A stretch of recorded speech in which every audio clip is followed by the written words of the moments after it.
girls, but also by the young men who are the fathers. They too will have their dreams of going to college. Their entire future is totally upended by an unwanted pregnancy. If you and your partner are expecting a child, you will be right by her side at the checkups, terrified if her blood pressure is too high, or if there's an issue with the placenta, or if the ultrasound shows that the embryo was implanted in the wrong place, and the doctors aren't sure that they can intervene to keep the woman you love safe. If your wife is shivering and bleeding on the operating room table during a routine delivery gone bad, her pressure dropping as she loses more and more blood, or some unforeseen infection spreads and her doctors aren't sure if they can act, you will be the one praying that it's not too late. You will be the one pleading for somebody, anybody, to do something. And then there is the tragic but very real possibility that in the worst case scenario, you just might be the one holding flowers at the funeral. You might be the one left to raise your children alone. See, these are just some of the ways women die during childbirth. And I don't want to be a downer, y'all. But in many cases, there is no warning, and things go bad very quickly. And when it happens, every second of hesitation or delay can lead to devastating outcomes.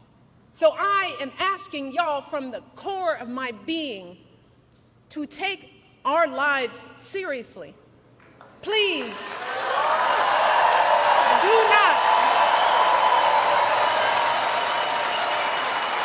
put our lives in the hands of politicians, mostly men, who have no clue or do not care about what we as women are going through, who don't fully grasp the broad-reaching health implications that their misguided policies will have on our health outcomes. The only people who have standing to make these decisions are women with the advice of their doctors. We are the ones with the knowledge and experience to know what we need. So please, do not hand our fates over to the likes of Trump, who knows nothing about us, who has shown deep contempt for us. Because a vote for him is a vote against us, against our health, against our worth.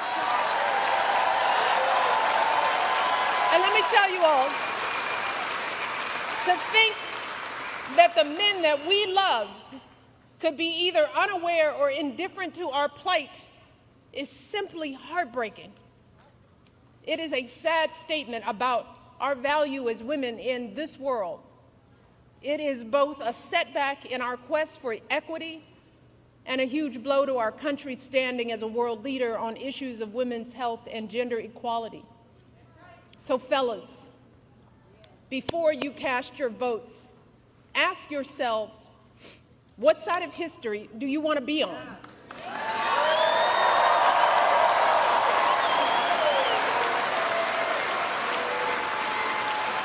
Now, I recognize that there are a lot of angry, disillusioned people out there, upset with the slow pace of change.